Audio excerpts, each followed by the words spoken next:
सुनने वाले सभी श्रोताओं को, सखियों को, सखाओं को आरती श्रीवास्तव का और मंजरी वर्मा का नमस्कार, प्यार भरा नमस्कार। बिल्कुल, तो प्यार सिर्फ मंजरी जी की तरफ से नहीं, मेरी तरफ से भी आप ऐड कर लीजिएगा उसमें। बिल्कुल आरती। और देखो आज बहुत ही प्यारा सा त्योहार हम मना रहे हैं, राष्ट्र का त्योहार मना रहे हैं, गणतंत्र दिवस जी। तो गणतंत्र दिवस की पूरी विविध भारतीय परिवार की तरफ से सभी को, सभी देशवासियों को बहुत बहुत हार्दिक बधाई और शुभकामनाएं देते हैं। बिल्कुल। और इसी के साथ आज के विषय हम बताते हैं आरती कि आज गणतंत्र दिवस है तो इसकी चर्चा हम करेंगे जी। और इसके साथ ही अंतर्राष्ट्रीय स्वच्छ ऊर्जा दिवस और अंतर्राष्ट्रीय सीमा शुल्क दिवस है। जी हाँ, इसके बारे में बात करेंगे जी। और क्या बात करेंगे आरती? आज हम लेकर आए हैं सखी विशेष में रीमा दत्त को, जो कि एक तैराक हैं, और साथ ही हम लेकर आए हैं विषय सोशल मीडिया और महिलाओं की आवाज। बिल्कुल। और आज है सोमवार, तो सोमवार के दिन हम बात करते हैं व्यंजन। तो सर्दियां चल रही हैं और हलवे बना बना के खाए जा रहे हैं, पता चल रहा है। लेकिन वो हलवे जो आप बना रहे हैं घर में, जरा हमारे साथ भी आप साझा करिए, उसकी रेसिपी बताइए, उसके बारे में बताइए। और हम आपसे एक बात और कहेंगे मंजरी जी, हम बता दें अपने साथियों को कि वो लोग हमें चाहे तो जो भी सोशल मीडिया पर महिलाओं की आवाज़ है, इसके बारे में उनके क्या विचार हैं वो हमारे साथ साझा करें। और साथ ही आप क्या कह रही थी? गणतंत्र दिवस। हाँ, गणतंत्र दिवस में बचपन से जुड़ी बहुत सारी यादें हैं, जब हमारे स्कूल में मनाया जाता था, या आपके घर में कैसा माहौल हुआ करता था उस दिन, खासकर आज के दिन, तो उसके बारे में भी हमें लिखकर भेजें। हम अपने स्कूल की यादें कि आप किस तरीके से मनाते थे गणतंत्र दिवस अपने समय में, या अपने स्कूल में जिस समय आप जाते थे। और सभी सखियां हो, सखाओं, सब अपने यादें खट्टी मीठी जैसी भी हो, आप हमारे साथ साझा करिए, हमें मजा आएगा सुनकर, पढ़कर।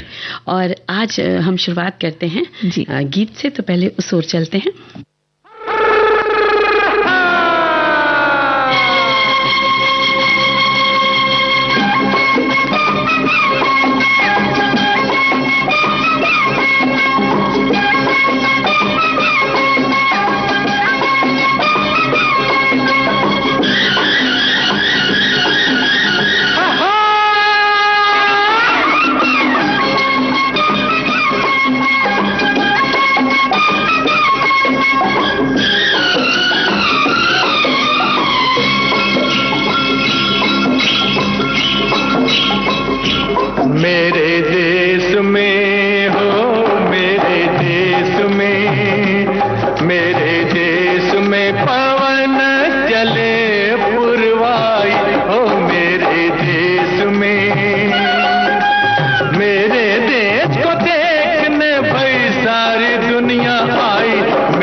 झिलमिल तारा चमके, डगमग डगमग नैया डोले, रिम झिम बादल बरसे रामा हो,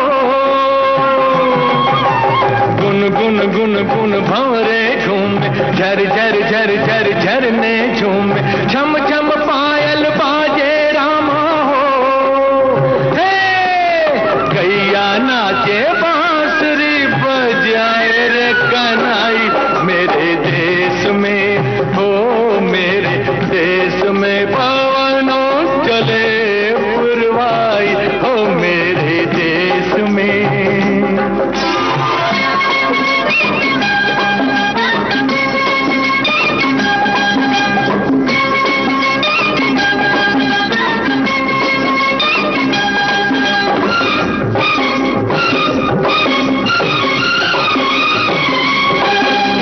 जीवन अपना सुंदर सपना, कौन पराया कौन है अपना, प्यार सभी का अपने दिल में हो, हर एक रंग के फूल है खिलते, हर मजहब के लोग हैं मिलते, इस बगिया में इस महफिल में हो। हम सारे हैं भारतवासी, सब है भाई भाई मेरे देश में हो। मेरे देश में पवन चले पुरवाई हो, मेरे देश में।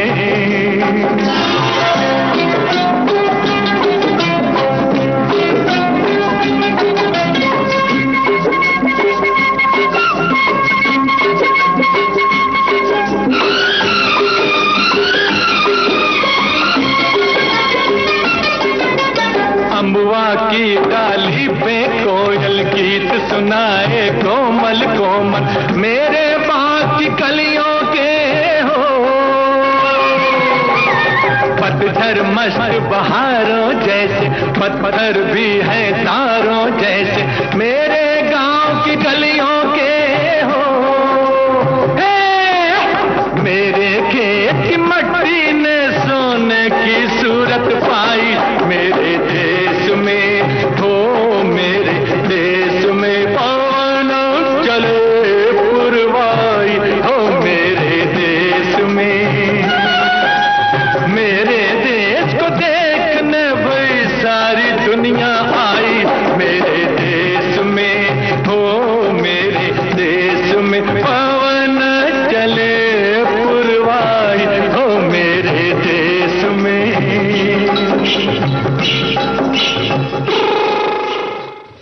हाँ, तो आरती भाई देखो, हमारा देश ही कुछ ऐसा है कि यहाँ की मिट्टी, यहाँ की हवा पानी में, यहाँ के लोगों में जो प्यार बसता है, जो महक है उनके रिश्तों में, वो बेमिसाल है। बिल्कुल। और आज के दिन सब जगह ऐसा माहौल होता है कि बस देखते ही बनता है, झंडे सब जगह झंडे तिरंगा फहराया जाता है और जश्न होता है। और आज जब हम रास्ते में आ रहे थे तो गुब्बारे हमने रंगीन देखे तिरंगे के रंग में, तो देखकर अपना बचपन भी याद आ गया। और आज के दिन जो हम भर जाते हैं देशभक्ति से, मातृभूमि के प्रति जो हमारा प्रेम उमड़ कर आता है, वो भी एकदम अनूठा होता है। बिल्कुल, हम चाहेंगे कि हाँ, बल्कि हम कहेंगे कि सिर्फ एक दिन के लिए नहीं, बल्कि आप पूरे हमेशा के लिए इस चीज को, अपने प्रेम को बसाकर चलिए। और साथ ही रास्ते पर सफेद, कोई बिल्कुल सफेद पहने हुए, कोई हरे में दिख रहा है, कोई केसरिया रंग में रंगा हुआ है, तिरंगे के रंग ही दिखाई दे रहे थे आज सड़कों पर। और हमारे देखो एक साथी श्रोता लिखते हैं कि बस एक सदा ही सुने सदा, बर्फीली मस्त हवाओं में बस एक दुआ ही उठे सदा, जलते तपते सराहों में जीते जी इसका मान रखें, मर कर मर्यादा याद रहे, हम रहें कभी न रहें मगर इसकी सजधज आबाद रहे, जन मन में उच्छल देश प्रेम का जलधि तिरंगा हो, ओठों पर गंगा हो, हाथों में तिरंगा हो। गणतंत्र दिवस के अवसर पर सभी को हार्दिक बधाई देते हैं हमारे साथी। और हमारे बहुत सारे साथियों ने संदेश लिखा है। बिल्कुल जी। और एक साथी का संदेश ले लेती हूँ। वो लिखते हैं कि जब वो स्कूल में थे तो 26 जनवरी पर वो जब जाते थे तो उनके पास 2 यूनिफॉर्म हुआ करती थी, बता रहे हैं। तो एक यूनिफॉर्म में तो वो प्रैक्टिस करते थे पहन के, जैसे 26 जनवरी पर या 15 अगस्त पर प्रैक्टिस करवाते हैं बच्चों को स्कूलों में, बहुत सारे कार्यक्रम होते हैं, तो उसके लिए प्रैक्टिस करते थे। और जब होता था फंक्शन 26 जनवरी का, तब वो नई ड्रेस पहन के जाते थे, ये जो दूसरी होती थी यूनिफॉर्म, वो पहन कर जाते थे। बिल्कुल। और 26 जनवरी वो दिन है जब भारत अपनी संप्रभुता और स्वतंत्रता का जश्न पूरी धूमधाम से मनाता है। गणतंत्र दिवस भारतीय संविधान के लागू होने और भारत के गणतंत्र के रूप में स्थापित होने का प्रतीक है। जी। इस दिन भारत अपने संविधान के साथ एक संप्रभु राष्ट्र बना। बिल्कुल। और यूं तो भारत को 15 अगस्त 1947 को ब्रिटिश औपनिवेशिक शासन से स्वतंत्रता प्राप्त हुई थी, लेकिन तब भी ये भारत सरकार का अधिनियम है 1935 के तहत कानूनों द्वारा शासित था। लगभग 3 वर्षों के मसौदा तैयार करने के बाद 26 जनवरी 1950 को, मतलब आप बस घोषणा हुई थी उस समय 15 अगस्त 1947 को, और फिर 26 जनवरी 1950 को भारत आधिकारिक तौर पर एक गणतंत्र बन गया। इसने देश को एक लोकतांत्रिक ढांचा प्रदान किया और ये सुनिश्चित किया कि नागरिकों को संविधान में निहित मौलिक अधिकार और स्वतंत्रताएं प्राप्त हों। और गणतंत्र दिवस के रूप में 26 जनवरी को ही क्यों चुना गया? तो ये तारीख यूं ही नहीं चुनी गई, इसका भारतीय स्वतंत्रता संग्राम से ऐतिहासिक संबंध है। जी, और 26 जनवरी को पूर्ण स्वराज यानी ब्रिटिश शासन से पूर्ण स्वतंत्रता की घोषणा की गई थी। हालांकि उस समय भारत स्वतंत्र नहीं था, लेकिन इस घोषणा ने भारत के स्वतंत्रता आंदोलन में एक महत्वपूर्ण मोड़ ला दिया और 1947 में भारत को आधिकारिक स्वतंत्रता मिलने तक इसे भारतीय स्वतंत्रता दिवस के रूप में मनाया जाता रहा। इस प्रकार 26 जनवरी भारत की स्वतंत्रता और गणतंत्र बनने की यात्रा में एक ऐतिहासिक तारीख बन गई। भारतीय स्वतंत्रता संग्राम के नेताओं ने इस तिथि के महत्व को पहचाना, इसीलिए इसे भारत के संविधान के लागू होने के दिन के रूप में चुना गया।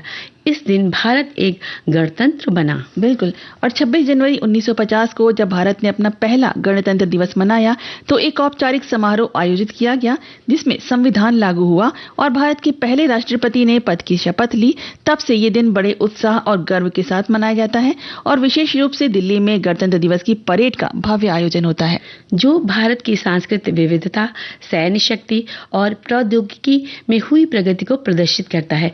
परेड में पारंपरिक संगीत, नृत्य और लोक प्रदर्शनों के साथ साथ भारतीय सशस्त्र बलों की एक टुकड़ी भी मार्च करती है। गणतंत्र दिवस समारोह में राष्ट्रीय ध्वज फहराना, राष्ट्रगान बजाना और देश के लिए असाधारण योगदान देने वाले नागरिकों को पदक और सम्मान प्रदान करना शामिल है। जी, और 2026 में भारत अपना 77वां गणतंत्र दिवस मनाएगा, जो गणतंत्र बनने के बाद से देश द्वारा की गई प्रगति को दर्शाता है। और गणतंत्र दिवस प्रत्येक भारतीय के लिए राष्ट्र की संप्रभुता और लोकतांत्रिक मूल्यों का स्मरण करने का, उन्हें याद करने का एक गौरवपूर्ण अवसर होता है। जी, और देखो हमारे साथी भी लिखते हैं कि गणतंत्र दिवस हमें अपने अधिकारों के साथ साथ कर्तव्यों की भी याद दिलाता है। ये पर्व हमें प्रेरणा देता है कि हम एक अच्छे नागरिक बने और देश की प्रगति में अपना योगदान दें।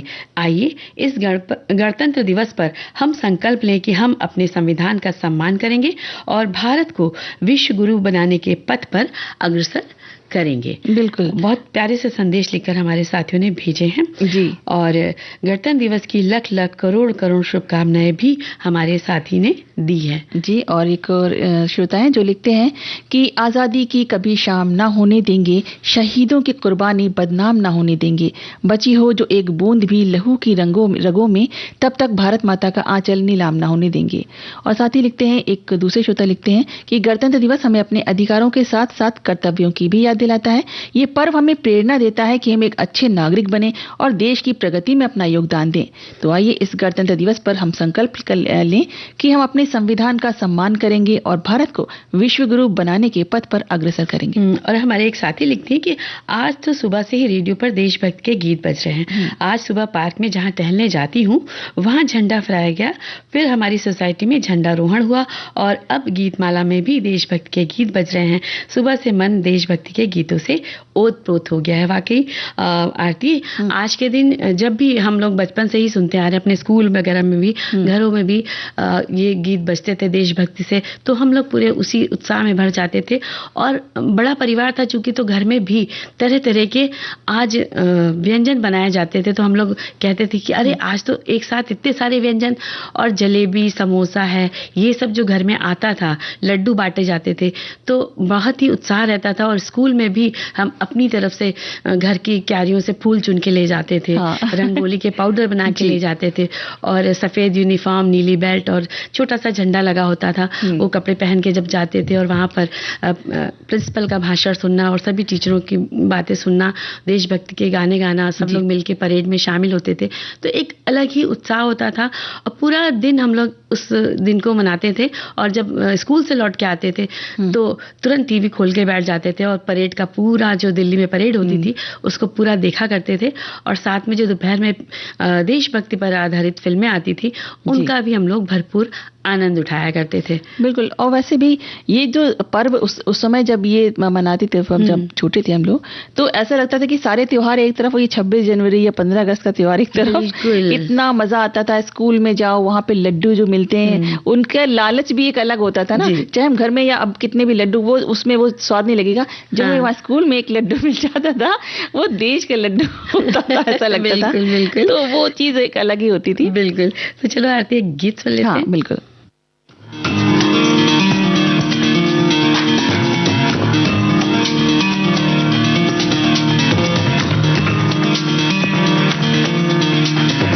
अंकुर है तू एक खिलता हुआ, तू ही फ्यूचर है इस देश का। रखना संभल के कदम तू जरा, डगमगाना कभी भी तू ना। इस धरती पे तू जो है पैदा हुआ, माने रखना सदा प्यारे इस कर्ज का। इस मिट्टी से करना मोहब्बत सदा, इसकी धूली से करना तिलक तुम सदा। आजादी की इसमें बसी है कई दास्तां, वंदे मातरम खाते हैं कसम, वंदे मातरम खाते हैं तेरी कसम। अंकुर है तू एक खिलता हुआ, तू ही फ्यूचर है इस देश का। रखना संभल के कदम तू जरा, डगमगाना कभी भी तू ना।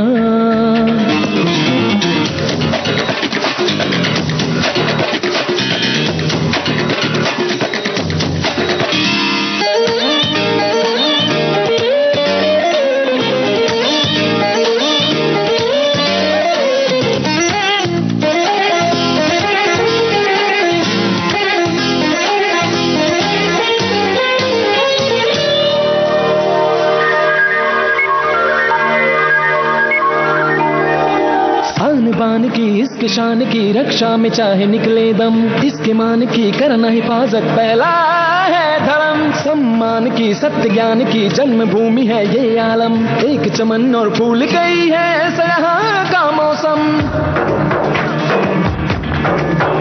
आजादी है मन में, कण कण में संगम है। इस धरती पे तू जो है पैदा हुआ, मान रखना सदा प्यारे इस कर्ज का। इस मिट्टी से करना मोहब्बत सदा, इसकी धूली से करना तिलक तुम सदा। आजादी की इसमें बसी है कई दास्तां, वंदे मातरम खाते हैं कसम, वंदे मातरम खाते हैं तेरी कसम।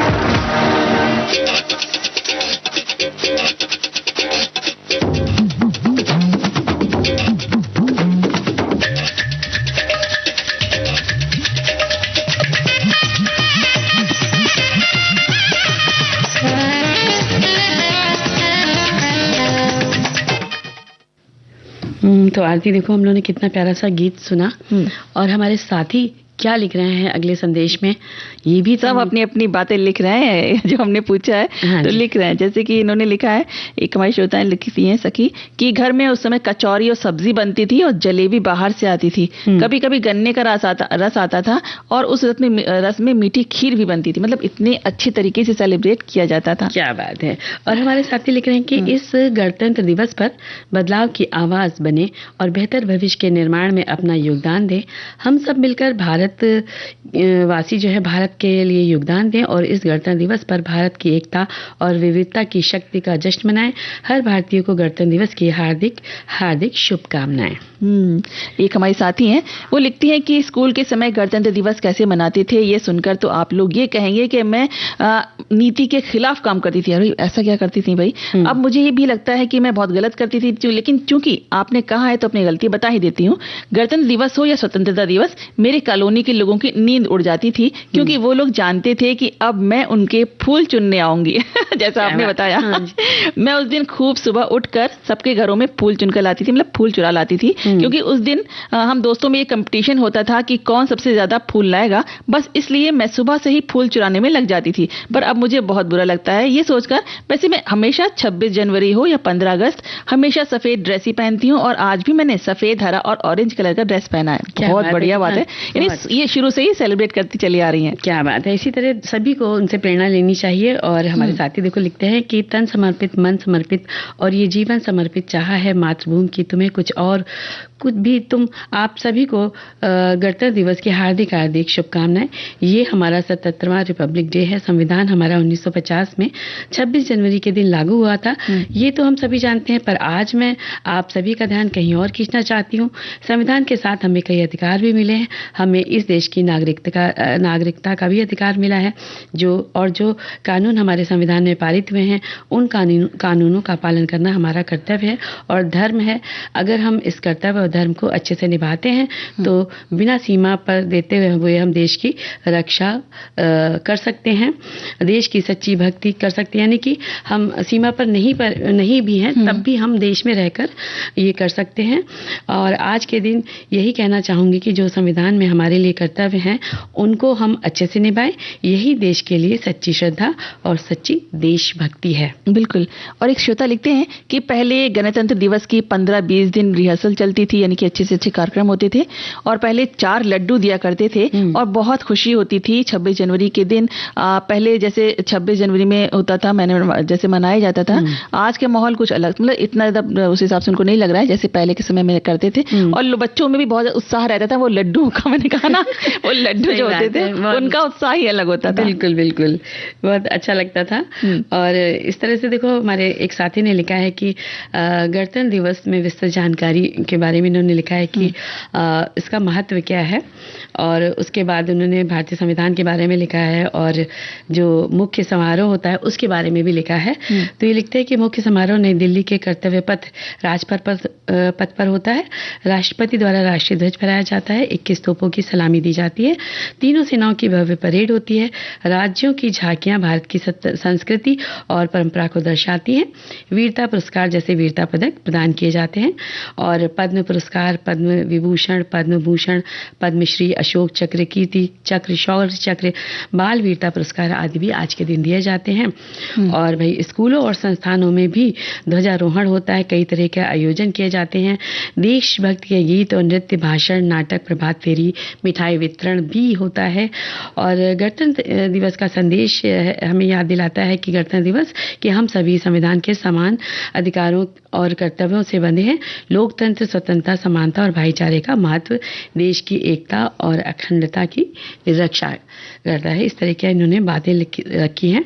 और आज का दिन सभी लोग त्योहार की तरह मनाए, खूब जश्न मनाए। एक बहुत प्यारी सी बात लिखी है किसी एक श्रोता ने हमारे, तो लिखते हैं कि गणतंत्र दिवस केवल एक सरकारी छुट्टी नहीं है, बल्कि ये आत्मचिंतन का दिन है। ये हमें याद दिलाता है कि हमें अपने संविधान का सम्मान करना चाहिए।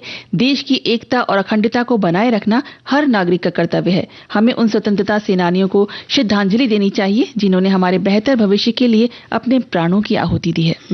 और हम लोग सुनते हैं एक गीत।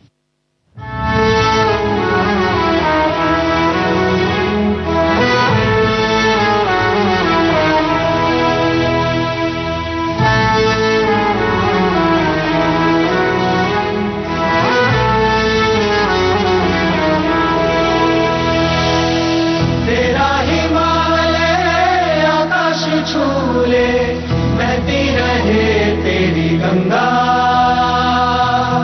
ऊंचा हो इतना इतना बुलंद हो, तारों को चूमे तिरंगा। माँ से है माटी, माँ से है माथा, माथे पे माटी सजा के चले, आए चलते रहे बेखौफ हवाएं, लहरा के झूमे तिरंगा।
देता है।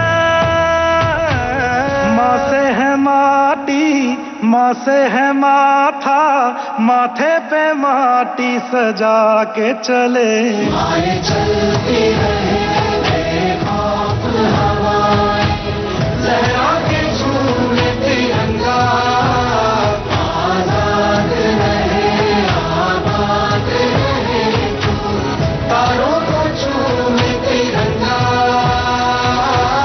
मेरे लहू का है फायदा क्या, आए ना मां जो ये काम तेरे। माए चलती रहे बेखौफ हवाएं, लहरा के झूमे तिरंगा, आजाद रहे आबाद रहे तू, तारों को छूमे तिरंगा।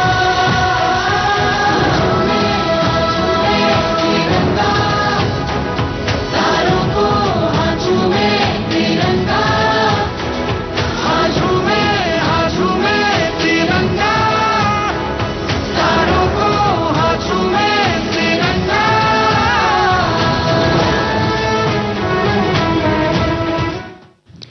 हाँ, तो मंजू जी एक बहुत ही प्यारा सा कमेंट भेजा है हमारे जो सखा है, उन्होंने लिखते हैं कि आज मेरी गणतंत्र दिवस की छुट्टी है। दिन में धर्मपत्नी ने कहा कि रिपब्लिक डे पर ऑफर्स चल रहे हैं और 3 बजे शॉपिंग के लिए चलते हैं। मैंने आनाकानी करी कि 3 बजे नहीं, तो धर्मपत्नी ने कहा क्यों? मैंने कहा वो मैं सखी सहेली प्रोग्राम सुनूंगा विविध भारती पर। फिर धर्मपत्नी ने कहा कि ये तो सखियों का प्रोग्राम है। तो मैंने कहा सखा भी सुनते हैं और सखियां भी सुनती हैं। तो ये सुनकर धर्मपत्नी हंसने लगी। मैंने कहा 4 बजे चलेंगे अदरक इलायची वाली चाय पीने के बाद। तो धर्मपत्नी यानी कि सखी भी खुश और सखा यानी कि मैं भी खुश। क्या बात है, बस खुश रहना चाहिए। हाँ बिल्कुल, कैसे भी आप खुश रहें, त्योहार भी मनाएं और साथ में आप शॉपिंग का यानी कि आप मजा भी लेंगी तो बड़ा अच्छा लगेगा। और प्रोग्राम सुन के जाएंगी, चाय पी के जाएंगी तो बहुत भी अच्छा लगेगा। इसी के साथ देखो अब समय हो चला है एक अंतराल का, तो मिलते हैं एक अंतराल के बाद।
एक बहुत बड़ी दौलत है, लेकिन ये सभी को सही सलामत नसीब नहीं होती। कुछ विशेषज्ञ होते हैं जो आपकी आवाज को ठीक कर सकते हैं, आपकी मदद कर सकते हैं। जिनको स्टैमरिंग हो, जिनकी स्पीच में क्लैरिटी ना हो, जिनका वॉइस बार बार खराब होता हो, या फिर नॉर्मल पर्सन है, उनको लगता है कि वो फास्ट बोलते हैं, दूसरों को उनकी बातें समझ में नहीं आती है, तो उसमें भी हम काम करते हैं। विविध भारती के स्टूडियो में हमने आमंत्रित किया है देवांगी दलाल को, जो ऑडियोलॉजिस्ट हैं और हैं स्पीच लैंग्वेज पैथोलॉजिस्ट। तो सुनने का, समझने का और बोलने का जो ये पूरा प्रोसेस है, उसमें काफी सारी हद तक इमोशन, साइकोलॉजी, फीलिंग्स, बहुत सारी चीजें इन्वॉल्व होती है। आवाज की बारीकियों पर एक गहन चर्चा देवांगी दलाल से। आज के मेहमान 28 जनवरी शाम 4 बजे सिर्फ विविध भारती पर।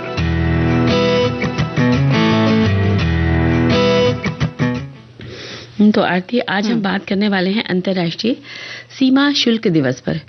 सीमा शुल्क किसी भी देश के अंदर आने वाले और बाहर जाने वाले सामान के ऊपर लगने वाला शुल्क है और विश्व सीमा शुल्क संगठन इसी सीमा शुल्क के सुचारू प्रबंधन के लिए काम करता है। ये संगठन सुनिश्चित करता है कि दो देशों के बीच सीमा शुल्क के चलते अच्छे आर्थिक संबंध हों। और 26 जनवरी 1953 को ब्रुसेल्स बेल्जियम में सीमा शुल्क सहयोग परिषद यानी कि CCC का उद्घाटन सत्र हुआ था। इसी की याद में 26 जनवरी को ये दिन मनाया जाता है। इस परिषद का काम विश्व भर में हो रहे आर्थिक मुद्दों पर काम करना है। और 1994 में परिषद का नाम बदलकर विश्व सीमा शुल्क संगठन कर दिया गया। आज 184 देश इस संगठन का हिस्सा हैं। ये दिन विश्व व्यापार को सुगम बनाने और सीमाओं की सुरक्षा में सीमा शुल्क अधिकारियों और एजेंसियों की भूमिका को सम्मानित करने के लिए समर्पित है। और इस दिन को याद करने का उद्देश्य सीमा शुल्क प्रशासन की प्रभावशीलता और दक्षता को बढ़ाना है। इसका लक्ष्य सीमा शुल्क विकास में सक्रिय योगदान देने के लिए सदस्य सीमा शुल्क प्रशासनों को नवीन सहायता प्रदान करना है और साथ ही अंतर्राष्ट्रीय स्तर के लक्ष्यों को प्राप्त करना है और राजस्व संग्रह, सामुदायिक संरक्षण, राष्ट्रीय सुरक्षा और व्यापार सांख्यिकी संग्रह को बढ़ावा देना है। और इसी के साथ हम अंतर्राष्ट्रीय स्वच्छ ऊर्जा दिवस इसकी भी चर्चा करेंगे। तो स्वच्छ ऊर्जा का तात्पर्य ऐसी ऊर्जा से जो उत्पादन के दौरान कम से कम या बिल्कुल भी प्रदूषण नहीं फैलाती है। इसमें सौर, पवन, जल और भूतापीय ऊर्जा शामिल है। ये संयुक्त राष्ट्र द्वारा घोषित एक विशेष दिन है जिसका उद्देश्य स्वच्छ ऊर्जा के महत्व के बारे में जागरूकता बढ़ाना और एक सुरक्षित भविष्य को बढ़ावा देना है। और इस दिशा में काम करने के लिए पहला अंतर्राष्ट्रीय स्वच्छ ऊर्जा दिवस 26 जनवरी 2024 को मनाया गया था। इसका उद्देश्य है स्वच्छ ऊर्जा के लाभों और ऊर्जा के महत्व के बारे में लोगों को शिक्षित करना। इसके अलावा 26 जनवरी को अंतर्राष्ट्रीय नवीकरणीय ऊर्जा एजेंसी यानी कि इरेना की स्थापना की तारीख भी है। बिल्कुल, ये 2009 में स्थापित एक वैश्विक अंतर सरकारी एजेंसी है जिसका उद्देश्य देशों को उनके ऊर्जा परिवर्तन में सहायता करना, अंतर्राष्ट्रीय सहयोग के लिए एक मंच के रूप में कार्य करना और स्वच्छ ऊर्जा प्रौद्योगिकी, नवाचार, नीति, वित्त और निवेश पर डेटा और विश्लेषण प्रदान करना है। और जलवायु परिवर्तन को सीमित करने के लिए हमें जीवाश्म ईंधनों पर अपनी निर्भरता कम करनी होगी और स्वच्छ, सुलभ, किफायती, टिकाऊ और विश्वसनीय ऊर्जा के वैकल्पिक स्रोतों में निवेश करना होगा। नवीकरणीय ऊर्जा स्रोत वो हैं जो हमारे चारों ओर प्रचुर मात्रा में उपलब्ध हैं, जैसे कि सूर्य है, हवा, पानी, अपशिष्ट पानी तो अब रेयर होता जा रहा है। बिल्कुल, और जो पृथ्वी की ऊष्मा से प्राप्त होते हैं और जो प्रकृति द्वारा पुनः पूर्ति किए जाते हैं और वातावरण में बहुत कम या बिल्कुल नहीं ग्रीन हाउस उस गैस या प्रदूषक उत्सर्जित करते हैं। साथ ही ऊर्जा दक्षता में सुधार करना अत्यंत महत्वपूर्ण है। परिवहन, भवन निर्माण, प्रकाश व्यवस्था और घरेलू उपकरणों जैसे क्षेत्रों में अधिक कुशल प्रौद्योगिकियों के माध्यम से समान उत्पादन के लिए कर्म ऊर्जा का उपयोग करने से धन की बचत होती है। और साथ ही कार्बन प्रदूषण में कमी आती है और सभी के लिए सतत ऊर्जा की सार्वभौमिक पहुंच यानी कि सब तक पहुंच सुनिश्चित करने में मदद मिलती है। हालांकि इस स्थिति में धीरे धीरे सुधार हो रहा है, फिर भी मंजिल अभी दूर है, क्योंकि इस दिन को मनाने का मुख्य उद्देश्य है 2030 तक सभी के लिए सस्ती, विश्वसनीय, टिकाऊ और आधुनिक ऊर्जा की पहुंच को सुनिश्चित करना। और हम एक गीत सुने।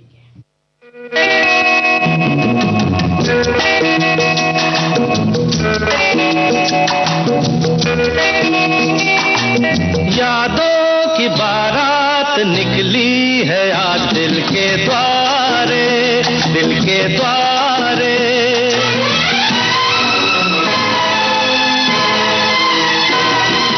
यादों की बारात निकली है आज दिल के द्वारे, दिल के द्वारे। सपनों की शहनाई बीते दिनों को पुकारे, दिल के द्वारे। ओ छेड़ो तराने मिलन के प्यारे प्यारे संग हमारे।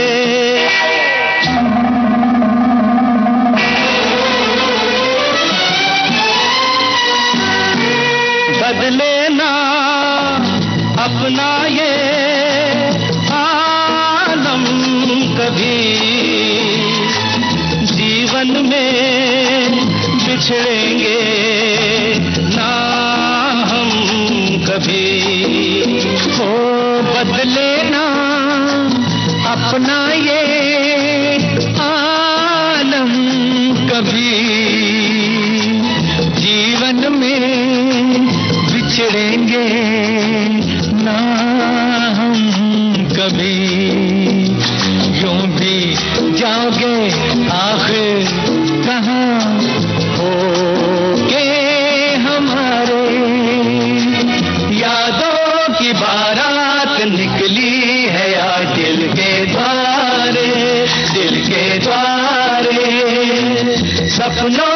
शहनाई बीते दिनों को पुकारे दिल के द्वारे।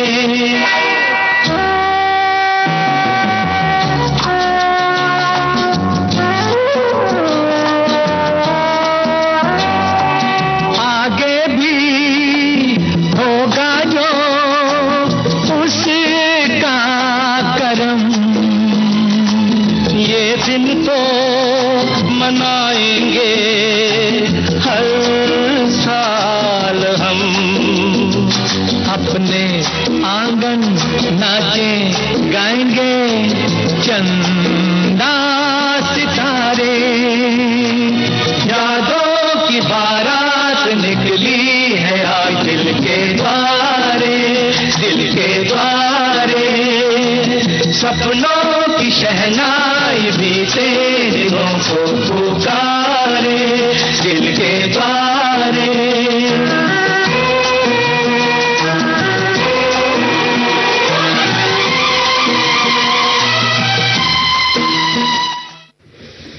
तो भैया आरती देखो, आज हम बात करने वाले हैं सखी विशेष में रीमा दत्ता के बारे में। एक भारतीय अर्जुन अवार्डी तैराक स्विमर है ये, जिन्हें भारतीय खेलों में तैराकी के क्षेत्र में उत्कृष्ट प्रदर्शन और उपलब्धियों के लिए प्रतिष्ठित अर्जुन पुरस्कार से सम्मानित किया गया था। जी, और राजस्थान की जलपरी किसे कहा जाता है, वो इन्हीं को कहा जाता है। यहाँ से रीमा की सफलताओं का सिलसिला शुरू हुआ और उन्होंने 1966 में राष्ट्रपति डॉक्टर जाकिर हुसैन ने रीमा दत्ता को अर्जुन अवार्ड से सम्मानित किया और इसी वर्ष उन्होंने बैंकॉक में हुई एशियन गेम्स श्रीलंका में आयोजित इंडो श्रीलंका सीरीज में देश का प्रतिनिधित्व किया। रीमा दत्ता की शिक्षा मुख्य रूप से मेडिकल सामान्य विद्यालय स्तर तक रही। उन्होंने सोफिया स्कूल से पढ़ाई की। उनके पिता लंबे समय तक मेयो कॉलेज अजमेर में अंग्रेजी के शिक्षक रहे और इसी कॉलेज के स्विमिंग पूल में उन्हें तैराकी की शुरुआत की ट्रेनिंग मिली रीमा दत्ता को। और उनके जो रीमा दत्ता की जो मुख्य शिक्षा है वो मुख्य रूप से मेडिकल यानी सामान्य विद्यालय स्तर तक रही थी। उन्होंने अपनी पढ़ाई करी स्कूल से और उनके पिता जो थे वो लंबे समय तक मेयो कॉलेज में अंग्रेजी के शिक्षक रहे और इसी कॉलेज के स्विमिंग पूल में उन्हें तैराकी की शुरुआती ट्रेनिंग में मिली थी। और जैसा तुमने बताया था कि 1966 में तैराकी श्रेणी में अर्जुन अवार्ड से उन्हें सम्मानित किया गया था और रीमा दत्ता भारत की उन शुरुआती तैराकों में से थी जिन्हें राष्ट्रीय स्तर पर पहचाना गया और पुरस्कार दिया गया। तैराकी में अर्जुन पुरस्कार पाने के मामले में वे प्रारंभिक विजेताओं में शामिल हैं जिन्होंने देश के लिए शानदार खेल प्रदर्शन किया। बिल्कुल, और अर्जुन अवार्ड भारत का दूसरा उच्चतम खेल सम्मान है जो खेलों में उत्कृष्ट जो प्रदर्शन होता है, नेतृत्व होता है, अनुशासन और अंतर्राष्ट्रीय स्तर पर लगातार प्रदर्शन करने वाले खिलाड़ियों को दिया जाता है। ये पुरस्कार भारतीय खेल मंत्रालय द्वारा निर्णीत समिति की सिफारिश पर प्रदान किया जाता है। रीमा दत्ता को उन्होंने राष्ट्रीय और संभव अंतर्राष्ट्रीय स्तर पर उत्कृष्ट प्रदर्शन किया था, इसलिए उन्हें ये अर्जुन अवार्ड मिला था और ये एक उल्लेखनीय उपलब्धि थी क्योंकि उस समय भारतीय महिला खिलाड़ियों के लिए अंतर्राष्ट्रीय मान्यता और सुविधाएं सीमित थी। रीमा ने 1961 में दिल्ली में राष्ट्रीय खेलों में स्विमिंग में भाग लिया और उस समय उनकी उम्र लगभग 11 वर्ष की थी। नेशनल स्पोर्ट्स मीट में उन्होंने भाग लिया था जी। और 1964 में जयपुर में नेशनल चैंपियनशिप में उन्होंने अपनी प्रतिभा दिखाई और 1965 में दिल्ली में आयोजित राष्ट्रीय तैराकी प्रतियोगिता में उन्होंने अपना पहला पदक जीता जिससे उनकी सफलता की शुरुआत हुई। जी, और 1966 में बैंकॉक यानी कि एशियन गेम्स में सहित इंडो श्रीलंका सीरीज में भारत का प्रतिनिधित्व किया उन्होंने और साथ ही 1966 में उन्होंने अर्जुन पुरस्कार जीता जो भारत के लिए प्रतिष्ठित राष्ट्रीय खेल सम्मान है। ये तैराकी में उनकी उत्कृष्ट प्रदर्शन के लिए दिया गया था और वो तैराकी खेल में भारत की एक अग्रणी महिला खिलाड़ी मानी जाती हैं जो देश के लिए जो खेली हैं उसमें अपना इतिहास में उन्होंने अपनी छाप छोड़ी है। तैराकी जैसे खेल में 1960 के दशक में अवसर और संसाधन सीमित थे, विशेष रूप से महिलाओं के लिए। ऐसे समय में अर्जुन पुरस्कार जैसी मान्यता प्राप्त पुरस्कार पाना न केवल उनके लिए एक बहुत बड़ी उपलब्धि थी और प्रदर्शन की सराहना भी थी बल्कि आगे आने वाली कई युवा तैराकों के लिए वो प्रेरणा भी बनी। और देखो इस तरह की जब हम छोटे यानी बचपन से 11 साल की उम्र कितनी छोटे से बच्चा होता है उस समय उन्होंने तैराकी शुरू कर दी थी, वो खेलना शुरू कर दिया था उन्होंने। तभी वो इतने, क्योंकि जब बचपन से लक्ष्य हमारा निर्धारित हो जाता है ना तो फिर हम उसको पा के ही रहते हैं। बिल्कुल पा के ही रहते हैं और इसीलिए कहा जाता है कि बच्चों की अगर प्रतिभा आपको समझ में आ रही है तो बचपन से अगर उसे उसे ट्रेनिंग देनी शुरू की जाए तो वो एक दिन बड़ा मुकाम हासिल करता है और बहुत अच्छा भी लगता है, परिवार खुश भी होते हैं। वो कहते हैं भाई ये क्या कर डाला, है ना जी। ये तो वही है। हाँ, अब हम कुछ अलग हटके कुछ गाना सुनेंगे। हाँ बिल्कुल, एक गीत सुन लेते हैं।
तो आरती, अब हम लोग सोशल मीडिया की बात करने जा रही हैं। बिल्कुल, मन की बात मैंने बोल दी ना। जी, सोशल मीडिया और महिलाओं की आवाज। आज की डिजिटल दुनिया में सोशल मीडिया महिलाओं के लिए भाई एक शक्तिशाली मंच बन चुका है।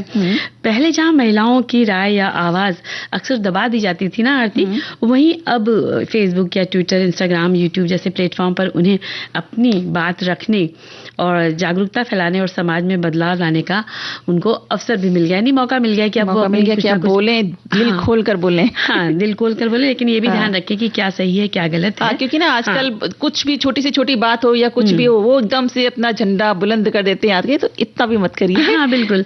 और एक तरह से कहना चाहिए आवाज उठाने का ये मंच है। और सोशल मीडिया ने महिलाओं को अपने अधिकारों और मुद्दों पर आवाज उठाने का मौका दिया है। बिल्कुल, वो तो दिया। चाहे ये शिक्षा हो, नौकरी हो, घरेलू हिंसा हो, लैंगिक समानता या सामाजिक अन्याय के विषय हो, महिलाएं अब अपने अनुभव और विचार उस पर लगातार साझा कर रही हैं। और मंजीत जी, देखा आपने कि आजकल तो चलिए हमने एक ये वाली बात तो देखी है कि आजकल लोग शादी की प्रपोजल भी डाल देते हैं सोशल मीडिया पर। बिल्कुल, कि भाई उनके लिए, उनके बच्चों के लिए एक अच्छा सा जीवन साथी मिले, और जिससे वो प्रोफाइल उसी से सेलेक्ट कर लेते हैं। भाई उसी सेलेक्ट कर लेते हैं, और अच्छा माध्यम भी है, देखो उसमें एक अच्छा अवसर मिल जाता है।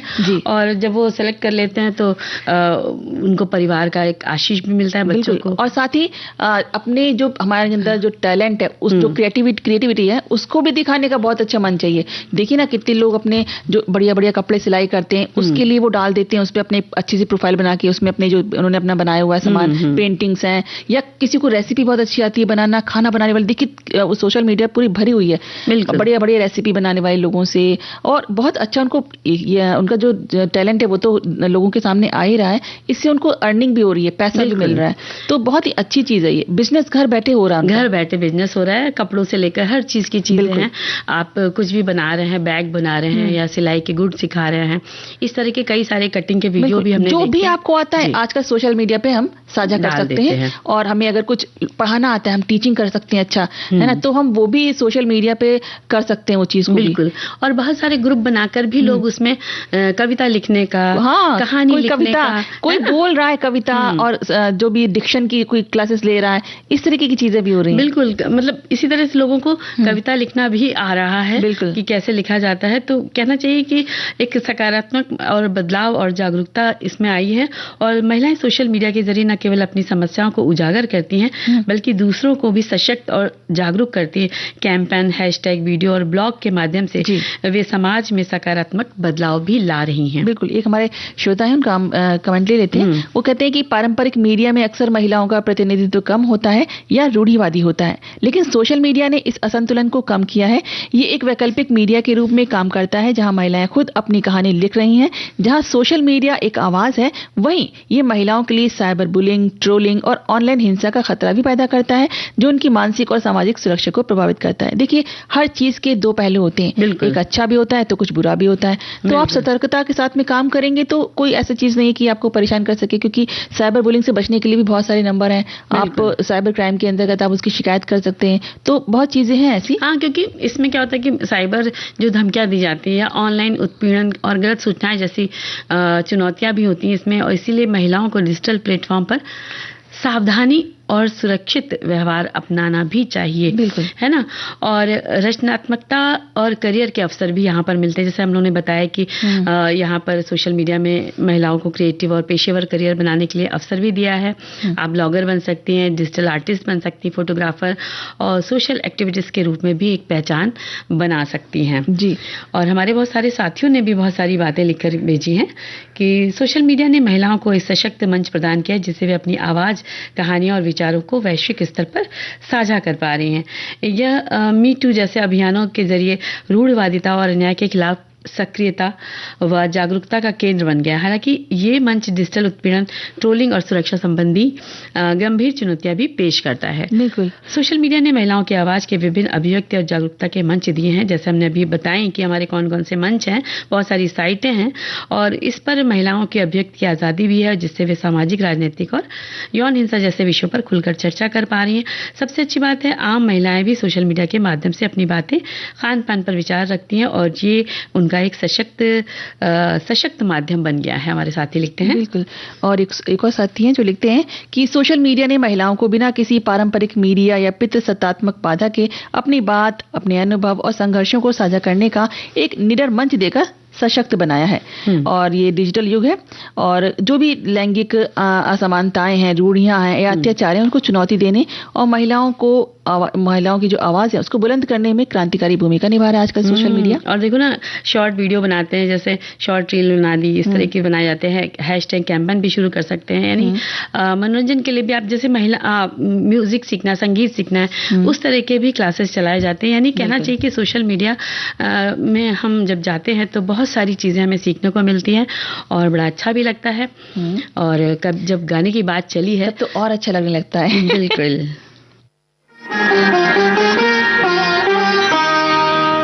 एक बुत बनाऊंगा तेरा और पूजा करूंगा, एक बुत बनाऊंगा तेरा और पूजा करूंगा, एक बुत बनाऊंगा तेरा और पूजा करूंगा। और मर जाऊंगा प्यार अगर मैं दूजा करूंगा, अरे मर जाऊंगा प्यार अगर मैं दूजा करूंगा। एक बुत बनाऊंगा तेरा और पूजा करूंगा, एक बुत बनाऊंगा तेरा और पूजा करूंगा। अरे मर जाऊंगा प्यार अगर मैं दूजा करूंगा।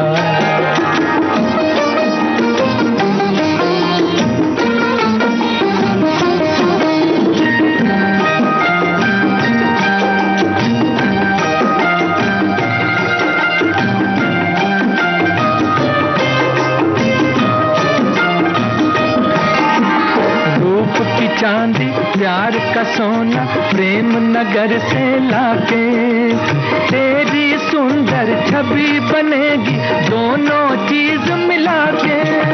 रूप की चांदी प्यार का सोना प्रेम नगर से लाके, तेरी सुंदर छवि बनेगी दोनों चीज मिला के।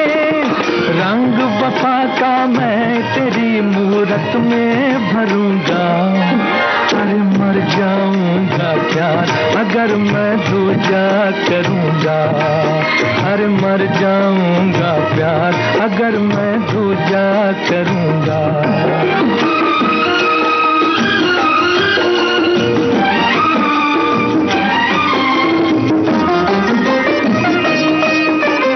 मन मंदिर में तुझको बिठा के रोज करूंगा बातें, शाम सवेरे हर मौसम में होंगी मुलाकातें। मन मंदिर में तुझको बिठा के रोज करूंगा बातें, शाम सवेरे हर मौसम में होंगी मुलाकातें। दिल का हाल कहूंगा तुझसे मैं ना डरूंगा, अरे मर जाऊंगा प्यार अगर मैं दूजा करूंगा, अरे मर जाऊंगा प्यार अगर मैं दूजा करूंगा। एक बुत बनाऊंगा तेरा और पूजा करूंगा, एक बुत बनाऊंगा तेरा और पूजा करूंगा। अरे मर जाऊंगा प्यार अगर मैं दूजा करूंगा, अरे मर जाऊंगा प्यार अगर मैं दूजा करूंगा। तो भाई आरती, देखो हम लोगों ने इतने सारे गाने सुन लिए, इतनी सारी बातें कर ली, अब तो भूख लगने लगी है, तो तुम क्या बताओगे? प्यार करते करते अब भूख आ गई, भूख लगने लगी है। तो हम बताते हैं फलों का किस तरह से हम खाने में उपयोग कर सकते हैं। ये तुम बताओगी कि हमारे साथियों ने भेजा है लिखकर? ये बता दो। मैं नहीं बता रही हूँ, आपने पकड़ ली ना मेरी बात। अरे मैं बताने वाली थी वैसे कि हमारे एक श्रोता ने लिखकर भेजा है आम का हलवा। मतलब आम ऐसे तो खाने में बड़ा अच्छा लगता है। तो इसके लिए आपको चाहिए 2 कप आम छीला हुआ और कटे हुए टुकड़ों में, 1 कप चीनी, 4 बड़े चम्मच कॉर्नफ्लोर, 1 कप पानी, 1 चम्मच इलायची का पाउडर, 1 चुटकी पीला रंग, 2 बड़े चम्मच घी, 1 चम्मच खाने वाला नारियल का तेल, थोड़ा सा बाउल ग्रीस करने के लिए घी, मतलब कटोरी में लगाने के लिए, 1 चम्मच काजू, 1 चम्मच बादाम, 1 चम्मच पिस्ता, मतलब ड्राई फ्रूट बढ़िया बढ़िया वाले। अच्छा, अब इसको चाहिए आपके लिए, आपको आम के टुकड़े मिक्सी में पीस कर पेस्ट बना लीजिए। पैन में आम का पेस्ट और चीनी डालिए, 5 से 7 मिनट तक उसको पकने दीजिए। अब 1 चम्मच नारियल का तेल डाल दीजिए, उसमें हल्के से मिलाइए, थोड़ा थोड़ा घी डालते जाइए, 3-4 बार में डालना है आपको ये। इलायची पाउडर, पीला रंग और कॉर्नफ्लोर डालें। अच्छी तरह से मिला लीजिए, गाढ़ा होने तक पकाइए। बीच में थोड़ा थोड़ा मेवा डालिए। ग्रीस किए बाउल में मिश्रण डाल दीजिए और ऊपर से मेवे से भर दीजिए, सजा दीजिए, ठंडा होने दीजिए। फिर 1-2 घंटे फ्रिज में रखकर आप उसको खा लीजिए, पूरा का पूरा समय खत्म कर दीजिए। बहुत अच्छा, फ्रिज में मत रखिए। बस जैसे ही सीजन आएगा, हालांकि आजकल भी अभी दिख गए थे, एक दिन आम दिख गए थे, तो भाई जब सीजन हो या आम दिखे आप तो बनाए हलवा। बिल्कुल, बिल्कुल। और हमारे एक साथी लिखते हैं कि सोट बेसन का हलवा। 1 कप बेसन, 2 चम्मच घी, देशी घी लें, 2 चम्मच सोंठ और आधा कप गुड़ का पाउडर और आधा कप दूध, 1 कप पानी, 1 छोटी चम्मच इलायची पाउडर, 1 चम्मच कटा हुआ बादाम, 1 चम्मच कटा हुआ पिस्ता। अब इसकी विधि है कि कढ़ाई में घी गर्म करें, इसमें बेसन डालकर गोल्डन ब्राउन होने तक, सुनहरा होने तक भून लें।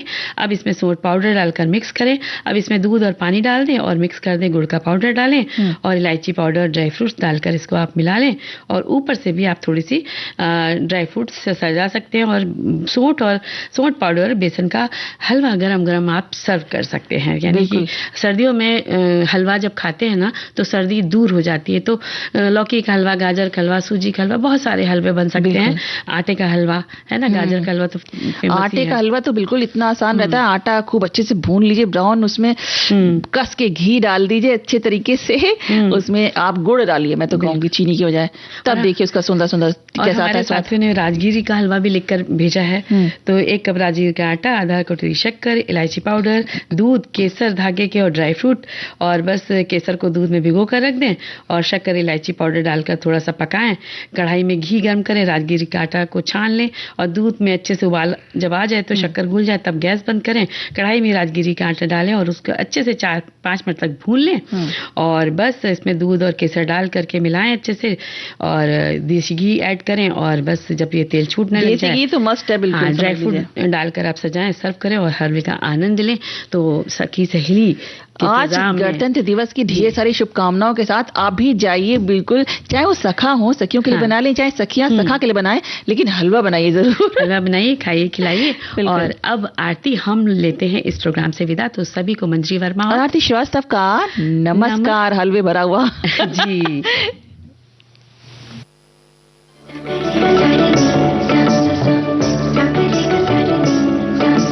सखी सहेली कार्यक्रम के प्रस्तुतकर्ता अनुश्री पाठक। सखी सहेली।